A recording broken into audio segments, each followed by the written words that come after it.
nze process yabadde nnungi ojja kumbuza lwaki kubanga nange ndi candidate ndi victim senga yantiisiza era nalibadde nkyogera naye enkola gye bagikozeemu eraga obwenkanya obw'ekika ekyawaggulu lwaki nti ebintu byabadde ku mmeeza nga ffenna tuli awo tutudde yefefeka ensi yonna yabadde ebiraba okitegedde baasomye bulungi nnyo nti debate eyina max 10 wali buli muntu eyabadde ku pano yakakasiza yavuddewo ng'amaze n'okwewa max nga naffe ababadde babalaba ng'olwedde tutegedde nti kati gundi asinzeeko ne gundi asinzeeko ate bwe twagize nti bwe bagenze okuviirawo nga tumaze n'okubalankinga tubawadde n'ennamba wadde twali tetubabuulidde naye ffe abamu nga tugamba gundi naasinzeeko gundi akuta ekyokubiri era bwe byagenze ofuluma bwe byatambudde wekitegedde kakati bwe bamalirizzaawo pointi zaabwe 10 era waliwo eyatutteko ezimu ne bagenda mu kwewandiisa wali ku presentinga documents zo naye kwabaddeko points 3 agusiga 5 10 nedda lyabadde debate ana gawali mu presentation kati then oluvannyuma 5 gabadde ga ku ground naye wano mu kutuyanjulira results nga tebaatulaze nti wano onafunye kino onafuna kino mu kugatagata ne tufuna 7 nga tebaakitulaze ebintu ebyo olaba declaration tera ne bobanga ogenze ku bino ebyaffe by'okwesimbawo mu electoral commission era tebabiraga bwe batyo tebalaga nti wano wafunye bwezi wano wafunye bwezi bagamba yafunye 7 percentage bweti okitegedde kati ebintu by'okulonda bwe bitu babikola ki bw'olaba oba oyagala nga automatidde osobola okusaba abajjaaji oba bali ababaddewo baga mu ndege engeri gye nafunyeemu buli mutendera basobolera okukolera olupapula ne balukola ki ne balukuwa naye nze ku kye nalabye amazima nze omutima gwazise ne mmanya lazima ova wali ng'omaze n'okufuna bwe muba 5 oba 6 oba omanya ti gundi mu butuufu wanansinzeeko lwakuba tulina ekizibu kimu mu ggwanga muno naddala bannabyabufuzi nti tewaliyo gwe bali bawangudde nakkiriza nti bampangudde ekituufu kyo okitegedde kizibu okukkiriza nti bampangudde tosobola mu mutima Katonda yakituwa naye nga mu mazima obanya nti kituufu bakoze kati nga fe abaludde mu byobufuzi kubanga ffe tuvuganyizaako ebisanja bingi tuwanguddeko ebisanja ebifo ebimu ne bigaana naye lwosigalamu omutima noga naye ku luno ono yansingidde wano okitegedde newankodde mu public tokikola ki tokiraga naye process ya NUP eyo yabadde nnungi era bwebanga yijja okutambula wonna nze ndowooza at least obumulumulu bujja kuba butono ate ekirala batugambye president ya briefinga nga abajja okucontestinga nabagamba bannange gano mazina ga nkima bw'oba okimanyi bulungi nnyo nti nno ebigenda okukolebwa wano tojja kukkiriziganya nabyo totawaana genda ojja independent nga bw'oyagala teri akukola ki akugaana naye bw'omanya nti opaticipate nze tubadde tusaba n'aba asinzeko ku mmwe mwenna mumukkiririzeemu mutambule naye neebaza abakulu ababadde mu kabbinkana ako abasinga obungi beebazizza ng'ogasseeko ne Umaro Magala kubanga ye yakuta ekyokubiri era omuganda wange oyo yakoze ekintu abantu bonna kibabadde tebalowooza era yagudde mu kafuba ka Honorable Luyimbazi Nalukoola n'amwebaza n'agamba mu butuufu ffenna tubadde balungi naye olabika olina wonsinzeeko abantu kibalabye tusaba kimu tugende era nze ngenda kuddayo ku ground kati nfuuse campaign manager wo kakati oba oyagala ki kati yakuta ekyomwenda oba ekyekumi Onoonya ettaka mu bitundu by'Entebbe olituuseeko katukwanjulira estate yaffe empya Entebbe abayita babiri Kabale Estate eno Masavu Meerere ku $7,000,000 enejjudde enkulaakulana wamu n'oluguudo lwa kolansi olutuukira ddala ku estate amazzi amasannyalaze byonna mu ebiri gwe naayagala okuzimba estates wamu n'ennyumba z'abapangisa diiru y'eno ate eggaluga bukaaya eggwawo lwa buwoomi ku $65,000 zokka eno eriraanye amazzi olwo ne tukuleetera Nkozi Town Estate ku $5,000,000 zokka ssaako Nkowe Estate ku Hoima Road ng'osasula $25,000 zokka. Ploti zonna ziri mu bipimo 5 ku 10. Janku Everite Real Estate tukuguze ettaka ery'ekyapa Okumanya ebisingawo jangu ku Everett Real Estate Entebbe Road Kasenyi Stage oba kuba ku ssimu noti 7 noti 5 21 71 37 ne noti 77 not 31 71 noti not. Kale wona wosinzira byonna byokola nkwaniriza nnyo kubuuza nti wasiibye otya afunye okusomozebwa okwenjawulo ofiiriddwa olwaziza n'okusomozebwa okulaba nkusaasida so tukakubuwanguzi nkuyozaayoza nze Matiya Ssekanjako tuli ku MS Media olunaku olwaleero nyina agiwaswa Juma Ssekyanzi Nakawempe eyawamu muna NUP agenda kubuuza tutandika okwogera ebigambo agibuuza abantu abatulaba mwenna ku MS Media mbalamusiza n'ekiramuso ekisinga obulungi nti assalamu alaikum wa rahmatullahi wa barakatuh. Baganda baffe ab'enzikiriza endala omukama mulungi ekiseera kyonna zembeera zeweewaawo. Erinnya nze Haji Waswa Juma Ssekyanzi meya wa Kawempe addako 2026 inshallah kikulu nnyo sebo neyanziza okumpa omukisa ate ngera bulijjo okikola mukama wange nti ngaffe no ly'eddoboozi lyokka lyetukozesa okutuuka ku bantu ba wansi kubanga luli abantu batambuzanga bigere n'agenda bwati naye kati omuntu akwata bukwasi smartphone ye n'alaba ebitambula mu ggwanga kakati sebo mbeebaza mukola omulimu gw'amaanyi nnyo naddala okusomesa eggwanga gavumenti yali badde bawa n'ebirabo kubanga ebintu ebikolebwa mu nsi muno kati wakyaliwo kibakweka olw'okuba mmwe so gavumenti yali badde bateerawo obuvunanya ekyomukisa omulimu oyina ministry enamba ey'abamawulire naye simanyi gavumenti oba yateekawo obuteesi kisiikirize so kati omulimu omukulu yali badde promotinga mmwe okulaba nga mutuusa ku bannayuganda information mu budde nga bwe mukikola kakati okyabuuza kakati sebo kakati sebo bannakawempe balaba ate era be batugamba nti abo mutulabira omukulu oyo wa MS Media mugambe omulimu gwakola gwa ttendo era tumwebaza tuyanza nnyo njala tutandikire wano twadde na bingi omanyi NUP mututa amawulire kati mwezi mulamba kulw'ekifo kya kimu kyokka ekya Kawempe North by election babadde 10 abadde beegwanyiza ekifo ekyo bamaliza bakiwadde Nalukola naye kati emboozi eriwo egamba nti bafutu soja balabirwaki tebalina kuweekaana nnyo because tebalina kifo mu kitebe oba tebalina kifo kye basobola kutola kya buvunaanyizibwa nti n'ekibaddewo ng'ekyekawempe kibadde kisobola okufunibwa futu soja Magala takifunye kino osobola kitaputa otya gwenga agiwaswa Juma Ssekyanzi aludde mu byobufuzi eri ono aleeta ebigambo ng'abiwa futu soja ne futu soja yennyini kakati sebo ekibuuzo kye bimubuuziza kikulu ate nga kirungi nnyo manyi bagamba anakugoba ku nswa nti toli omulalo okiwulidde baganda baffe abo in fact nange ndi futu soja kubanga nze nkulira abaazirwanako okiwulidde futu soja kitegeeza ki abantu kyebaba basooka okutegeera okitegedde kitegeeza amagye g'okuttaka okitegeera buli Uganda yonna si bali Kampala bokka nti biba futu soja Uganda yonna tulinayo bafutu soja abatambulira abanoonya akalulu kaffe kasita oba ng'oli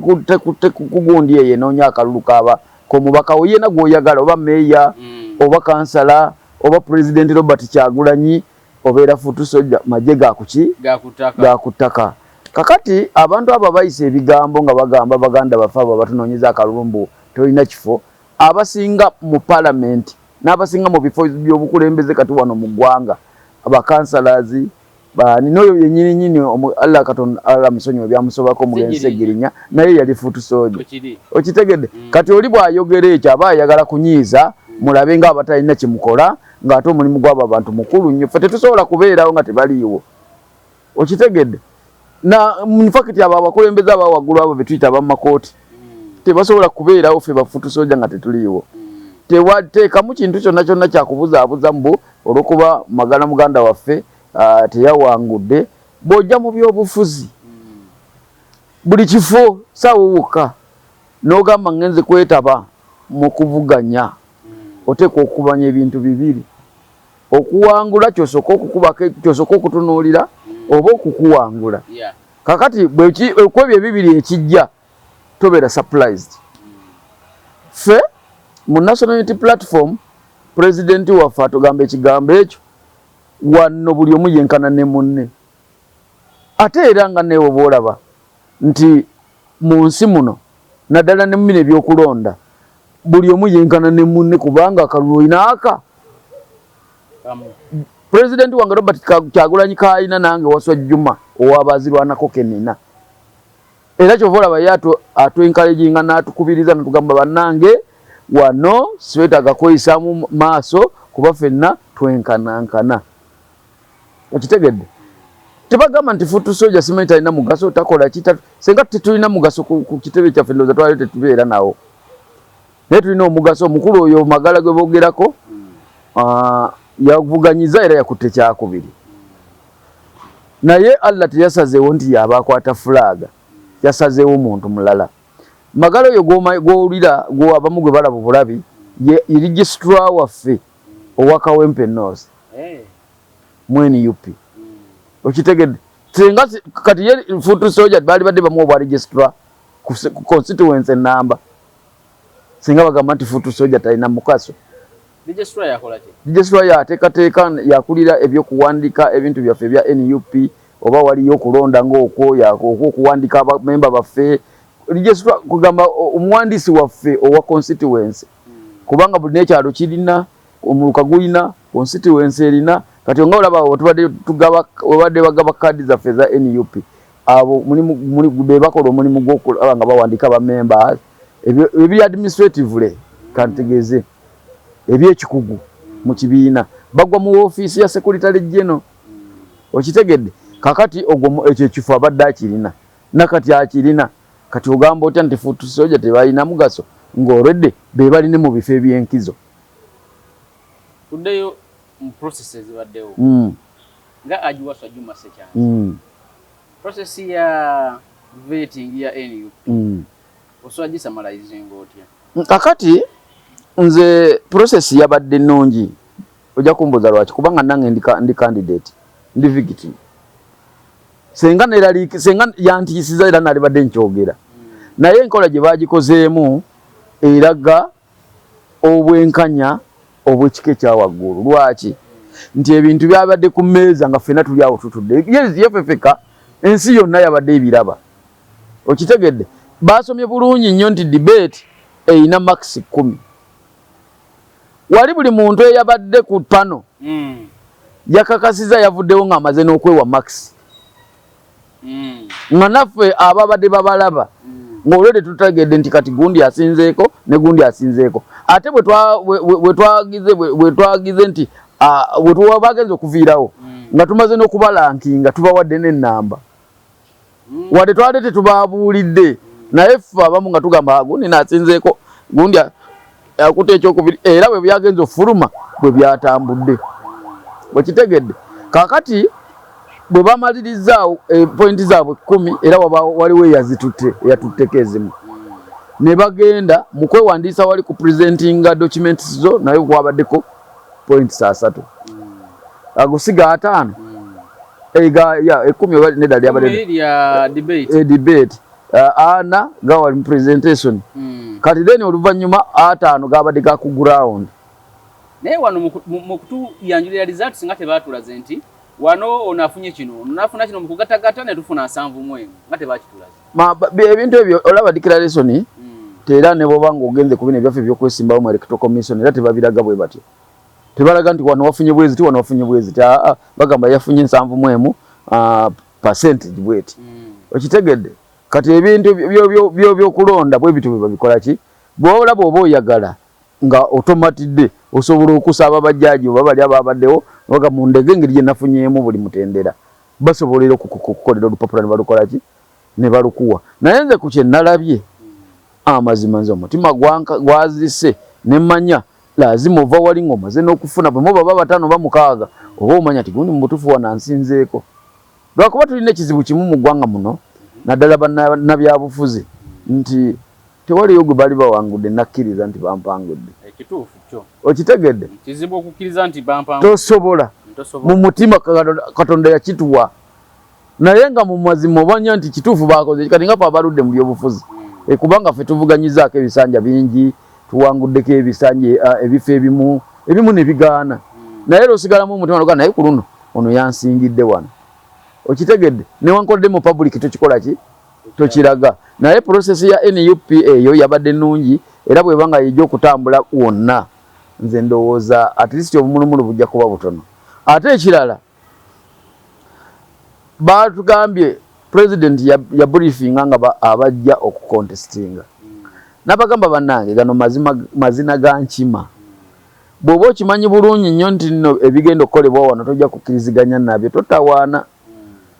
genda ojja independent nga bw'oyagala teri akukola ki akugaana naye bw'omanya nti opaticipate nze tubadde tusaba n'aba asinzeko ku mmwe mwenna mumukkiririzeemu mutambule naye nebaza abakulu ababadde mu kabbinkana ako abasinga obungi beebazizza ng'ogasseeko ne Umaro Magala kubanga ye yakutte ekyokubiri era omuganda wange oyo yakoze ekintu abantu bonna kibabadde tebalowooza era yagudde mu kafuba ka Honorable Luyimbazi Nalukoola n'amwebaza n'agamba mu butuufu ffenna tubadde balungi naye olabika olina wonsinzeeko abantu kibalabye tusaba kimu tugende era nze ngenda kuddayo ku ground kati nfuuse campaign manager wo kakati oba oyagala ki kati yakutte ekyomwenda oba ekyekumi asobola okompoleninga ngo owekyokubiri akkiriza naye waliwo gwe bataakubidde essimu omuyambi wa Segiri ekituufu mukwano gwange Muhammad okwogera ebyo ye ng'ali maganja matuga side eyo muganda wange Luswa Muhammad in fact alangirira leero kakati oba oli awo sijja mwogere kubanze siri mwogezi wa kampu ye naye nkimanyi bulungi nnyo nti enteekateeka zonna yabadde azimanyi oba yalwadde ebyo yateeka okubyennyonnyolera nti lwaki teyabakoze eki teyabadde otoyinza gamba nti abantu mwabadde 10 omugwe n'obulawo n'ogamba abantu nti nze tebaŋŋambye era ekyo ekibuuzo ky'omukisa omulungi muli bannamawulire mujja munoonya ajja zikwata kuba abeetaaga nnyo n'okusinga bwe mumwetaaga kati katukirinde ekyo kyekirogani yaffe eya National Unity Platform People Power Our Power maanyi gabaki g'abantu kati amaanyi g'abantu kigagamba gwe ne bwoba weeyitaani tolina kyosobola kukola ki kyova olaba abantu batya nnyo ekigambo ekyo People Power nze naawe ffe tukikola okitegedde kati nze bwe ngatako akalwa kange n'akako teba bubiri bwe tugatako aka People Power omulala teba busatu buna butaano ogenda okulaba nga ekigambo ekyo kituuse kati amaanyi g'abantu tosobola gawakanya amaanyi g'abantu tosobola kuguyimirira wali n'ogakyalennyinga era bw'ogakyalennyinga oba olina kyonoonya amaanyi g'abantu e Kawempe mu North gasazeewo nti Nalukoola yakyasinzeeko essaawa ziri emabegako nga tebannaba kusunsula mbadde sisobola byogera ebyo kubanga nange oledde mpanise njija kubwa mmeeya bwa Kawempe kati nabadde sisobola kulaga ludda naye kati ekitebe pate yaffe engeri gye yatulaze gwe yakwasiza fulaaga tuteeka okumwogerako kuba kati ffenna gwe tugoberera era sebo katabamala okumuligestalinga officially tugenda kubeera mu Kawempe North kubanga ekyomukisa nze ndi wa Kawempe South naye ekyekala nze ntwala wonna meya abatwala constituency 2 kakati essaawa eno olitasobola kati kundaba na Honorable Nalukoola n'anyiiga pate gwe yakoze eki gwe yatulaze kati ffe abalala basigadde tuteekwa kugoberera okujjako nga tuli muwulize ku mupateyo naye bw'oba omanyi nti nno waliwo ekibiina ekikutwala ekira ky'owuliriramu emirembe kikugambye goberera wano bw'oteekwa okugoberera era nze ndaba nga choice ya Honorable Nalukoola yabadde nnungi olw'ensonga bw'otunuulira ebintu byonna byonna byazaakola afe abamanyi hisitole we olabira ddala nga amazima gali nti oba oli awo agwanidde okubeera okiraba Nalukoola ekisookera ddala fakiti nze yansooka ne mu byobufuzi Nalukoola nze nali nkyali eno mu bino ebya service eno mu gavumenti ya General Museveni ng'omusajja oyo yali kansala w'abavubuka ku division Kawempe ng'akiikirira abavubuka ba Kawempe bonna ku division ye Kawempe okiwulidde mu byobufuzi mu kibiina ekisinga obunene mu ggwanga muno ekikulu ekya DP abadde muwabuzi wa byamateeka mu kibiina ekyo ate abantu baleme okwekwasa akantu kano mbugundi yazze eggulo mu kibiina mbutatekwa kuba kino nedda era abasinga kye bakaya okitegedde n'amaloboozi agava ekawempe naddala mu bakyala b'ekawempe abasinga bagamba nedda anti kakati teyakozesa kituufu anti wuliriza olwedde twagala kukyusa gavumenti ya General Museveni ebifu kati si bye tutunuulira twagala kugattako kulaba nga tujjako gavumenti eno tetutunuulira ekifo kya MP wa Kawempe North tutunuulira abantu abasobola okuyimirirawo ne batuyambako okulaba nga twetagguluzaako eno gavumenti ya General Museveni lwaki kuba kati gavumenti ya General Museveni tetwasalawo tetugenda mu nsiko tuteekwa kulwanira ku ground mu mateeka ne ku mobilization kakati oyo twafunye alla bwatuyamba n'awangula ekifo ky'obubaka wa parliament twafunye era oyo agenda okwegatta ku ttiimu y'abalooya baffe bakyalenjinga bino ebiteekateeka ebifuufufu bye bayisa mu parliament okitegedde eyo nze ndowooza mu kwanga okuwulira kati nga Waswa Juma ndi kandidate w'abo basajja mu byamakomera mu bya poliisi okukwata tusaba Katonda nti bw'anaaba awangudde ate atuwulirize ffe bamemba be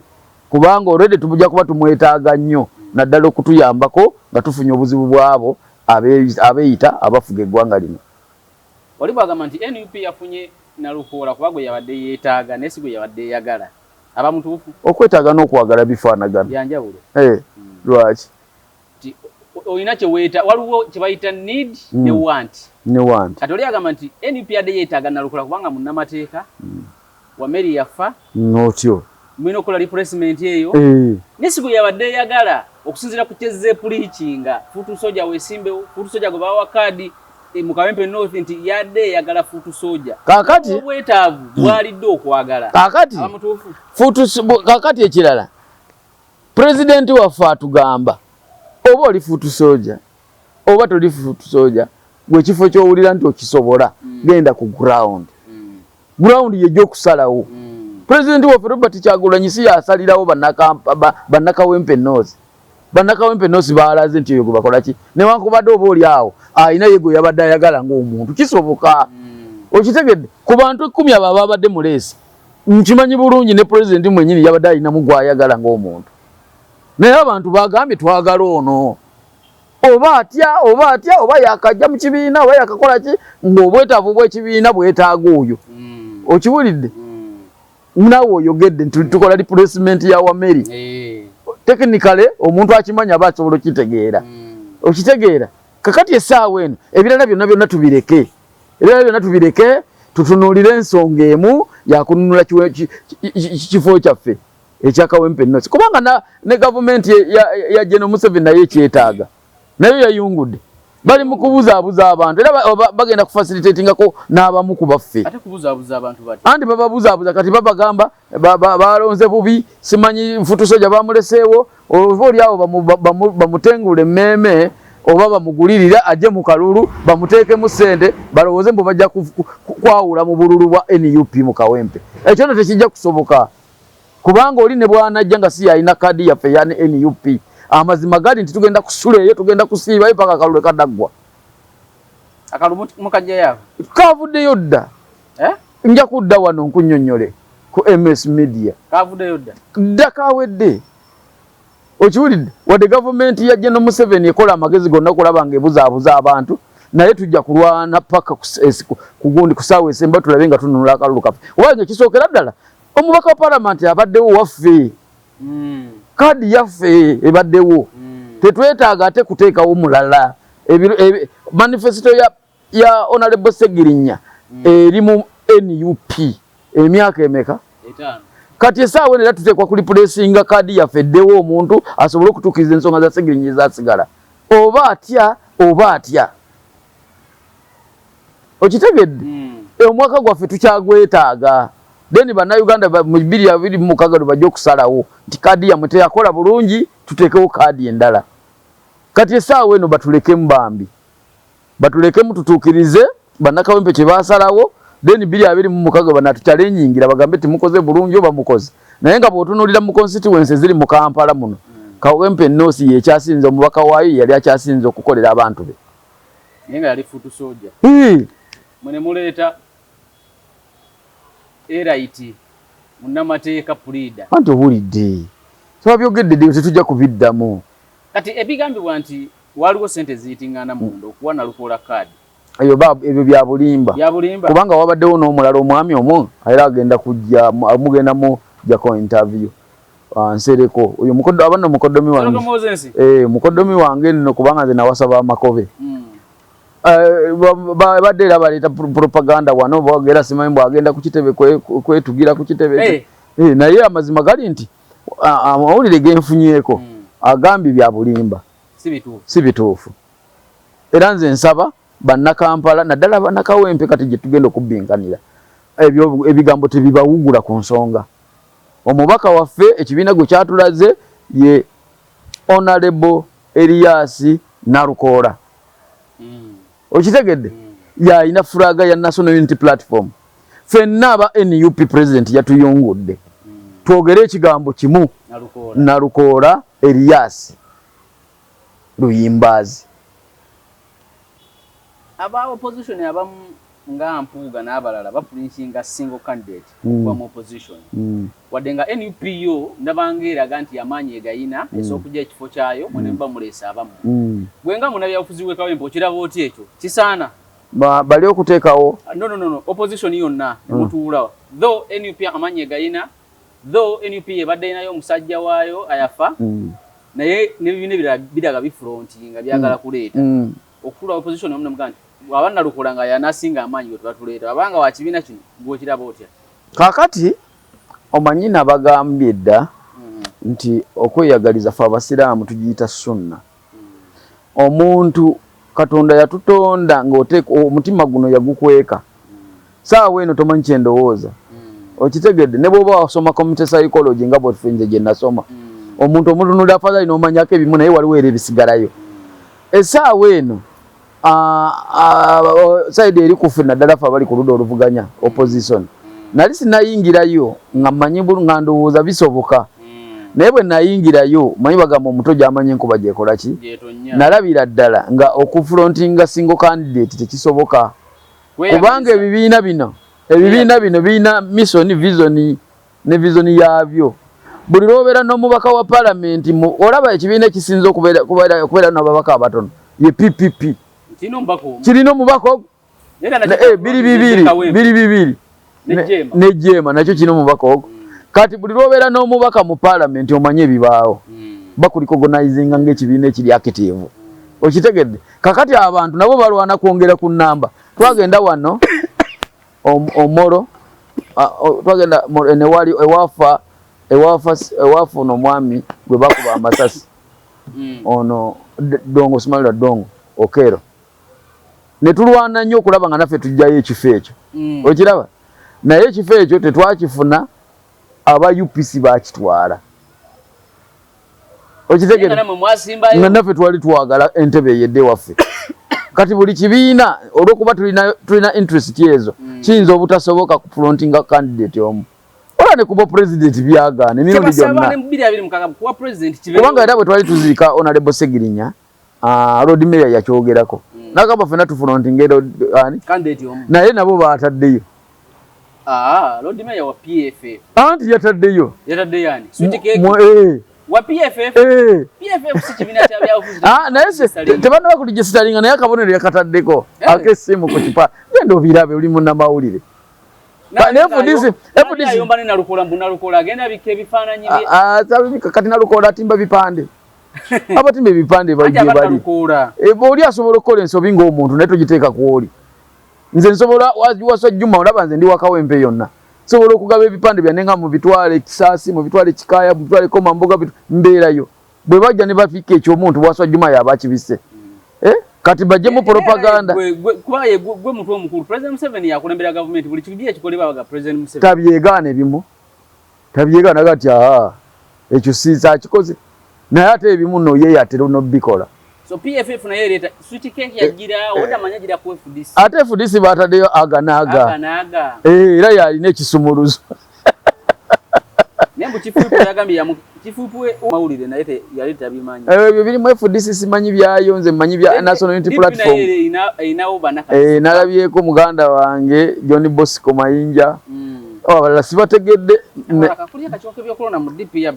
yabampeereza wano bagenda sunsulako omu bagenda sunsulako nze manyi we wange then bayina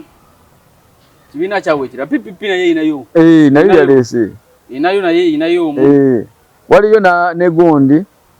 waliwo n'ekirala simanyi PRP simanyi bagita batya PRP nakyo kireete nakyo kirabika kyataddeyo kaakati tetugaana ye democracy buli muntu okulaga interest ze n'oziraga abantu ne basalawo okitegedde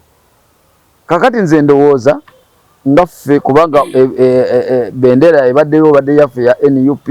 bakkirize baganda baffe bonna abali mu bibiina ebyenjawulo kuba ffenna tuli ba mu nju emu but NUP eyagala otulane bannaabo oba eraba nti ye erina pride eraga nti yo y'amaanyi ku balala ate senga yabadde y'amaanyi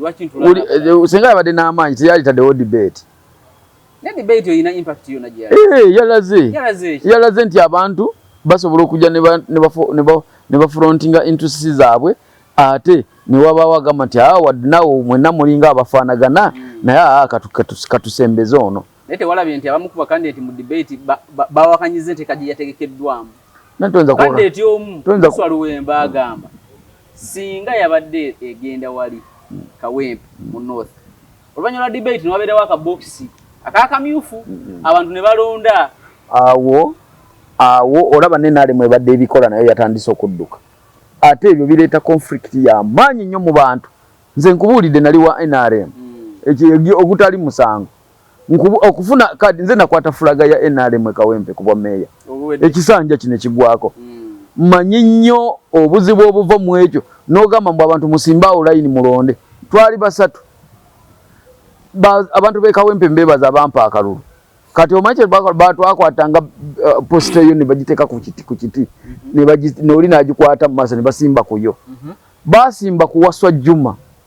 Kawempe yonna neyunguma ng'olowooza tulonda generation naye baganda bange ababiri bali bwe nabawangula era tebaamatira basigala abantu baabwe bagamba ate tujja kiwa kitubbye ninga ne gye bagamba gye nabbira saaliyo nze nali bwange bwayise wali ku polling station emu kubanga bw'oba mulonda mu structures nga mulonda mu primaries buli kyalo kironda kati ebyalo biri 119 mu Kawempe byonna nayinako polling station ejo yonna okitegedde polling station 119 buli wamu bansimbako ne bannange ne babasimbako naye era abamu bagamba Waswa Juma yatubba abo bennyini benavuganya nabo NRM kati abaabwe abaali babawagira basigala tebakuwagira akati kyakwiga kye tufuna mu debate eno yabaddewo mwene ekyokubiri eyina essuula empya yesobola okuleeta mu byobufuzi by'e Uganda erina essuula empya gyesobola okulaga kubanga tekibangawo olaba NRM kyagiremye okukikola NRM kyagiremye ati ng'eri mu buyinza emyaka 4 kyagiremye okukola era yo kyeyakoze yaleese Farida Nambi n'abalala ne bajja andi bamuyita Kalaadi kati Kalaadi teyamatidde gwe toyinza kujja muntu Makindye n'omuleeta mu Kawempe ng'owe Kawempe mwali Farida Nambi abeera Makindye bakubya baŋŋambye Wambogo kakati sebo ekinkola obulungi muli ku digito gende Wambogo obuuze ennyumba ya Farida Nambi wasula tasula eyo bamugye Makindye manyi nawo ne bw'oyagala essaawa eno nkutwalawo ne bamuleeta Kawempe olw'okuba yavuganyako kya Kampala yonna kati ono owe Kawempe ne bamukuba ekikono wabaddewo abantu basatu wabaddewo yakwata fulaga bamuyita John Fisa Kasenge omusajja yalajanyeko n'agamba nange kisanja kyange tekinnaggwako nze nakwata fulaga oyo naye bamubye ekikokola wabaddewo omulala yali sipiika we Kawempe bamuyita Onesimus Mutumba naye yabadde alina interest kubanga ne luli yavuganya mu kamyufu ka primary asategede naye bamukubye enkokola Kalaadi Ajati Kalaadi yagambye nze sivaamu temusobola kutuleetera muntu kumujja Makindye ne muleeta wano tulwana abantu be batuleetamu ne batatukolera ate kati mutwongera mubalala kati awo tunuulira ekibiina ekiri mu buyinza kimazemu myaka ate kitikoza bagende Gomba manyi Butambala si ewaabwe si ewaabwe lwaki tebagende Butambala kakati ekyo kitulwanyisa bannakawempe mwebereremu ensonga muzimanyi mumanyi abantu bemamanyi bebalonze ne babaddukako ne bwesiibogere wano ku mukutu babamanyi kakati essaawa eno tulonde omuntu owaffe Luyimba Zinalukola bamuzaala mu Kirokole teri atamanyi kitaawe ne maama we bonna we bali okitegedde omuntu omuzaalire mu kitundu amanyiddwa abantu bonna bamumanyi era kyovola we bagenze ku ground okubuuza bajeeyo Max nga Zinalukola gwe bakola ki ebyo byonna nabyo bimatalinga nga tuli mu kalulu naddala by election eri technical nnyo by election yo sinya eri technical erimu ebintu bingi nnyo gwegenda kulaba tugenda kubisa naawe bajja kulaba ate tugenda kawangula ngamba tugenda kawangula kubanga abantu bako ogenda bagamba ki obaleetedde abantu okuva ebweru simanyi Makindi balindeko ezo Makindi by election bwe zirivaayo bwe ziba teziriyo balinde general election okitegedde kati Nambi ali mu kusagula oba yafunye akayumba n'akapangisa ne bwaba yakapangisiza ne bwaba yaguzeeyo ennyumba tekijja mutaasa kubanga ffe Kawempe yonna tugimanyi okitegedde Kawempe yonna tugimanyi ne obukodyokodyo bwe baagala okukola bagenda kuleeta amagye gayingire mu kalulu ako baba tugambye edda waliwo Meja General Addison Mukasa mulabula Mukasa baleme kubakozesa batukozesa ne tujja tuleeta gavumenti eno ne batusuulawo Addison Mukasa Meja General va mu kalulu ke Kawempe twakutegedde dda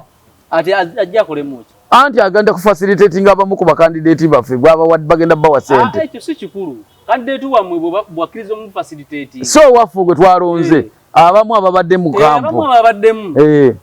kitegeeza nakigwanyizi era ffe anti amawulire twagafunye dda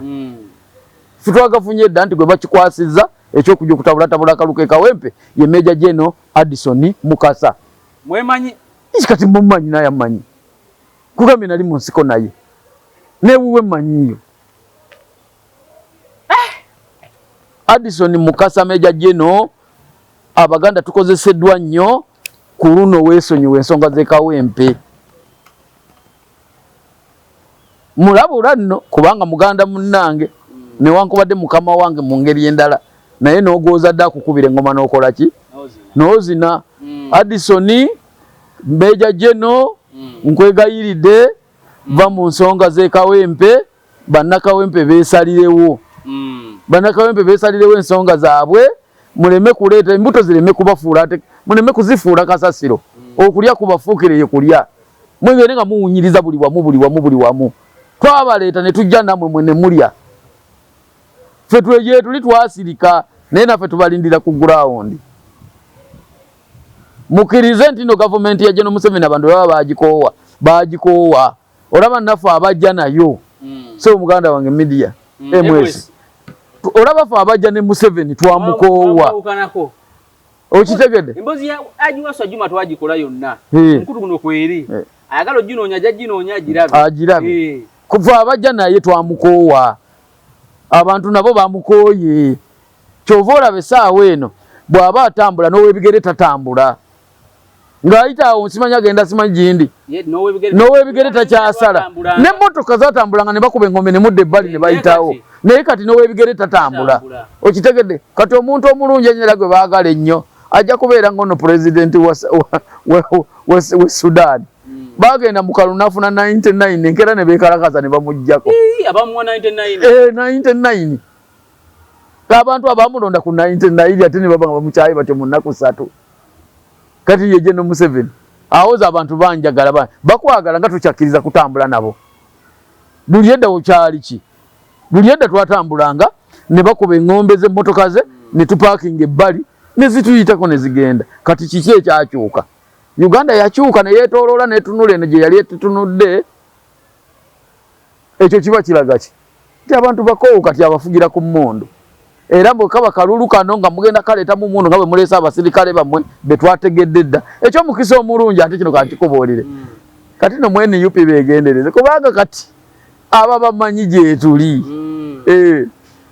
aba bamanyi era okumulaba bulabi nga ngamba oyo gundi nga bwe njogedde ku Meja General Addison Mukasa ave mu kalulu ke Kawempe wonna wabadde osinzira okubeera nga otulaba olunaku olwaleero tubadde ne Haji Waswa Juma veterani yazirwanako nanyuka kati wa NUP. Haji ndowooza olina obusembayo tumalirize obusembayo nze mpozi obusembayo nkubiza bannakawempe naddala abakawempe ennoosi kubanga ekyange tekinnatuuka naddala abakawempe ennoosi ensonga mugimanyi ne bwe tutababuulira bingi abuulirira omugezi takola ki talwawo ensonga y'abannakawempe eggwanga 13 omwezi ogwokusatu bwe tugenda okulonda nga 13 omwezi ogwokusatu bwe tugenda okugenda tuteeke honorable Nalukoola Elias Lawyer mu ntebe y'omugenzi Segirinya then tumuwe komandi tetuyinza komandinga muntu atali waffe esebo tweyanzeke tukome wano leero ne Haji Waswa Juma Sekyanzi twogedde ebigambo ku by election ye Kawempe ey'omambuka yalimu mbaka Segirinya Muhammad yava mu bulamu bw'ensi gye bufuddeko ze Matiya Sekanja kakuume atakuumira mpeera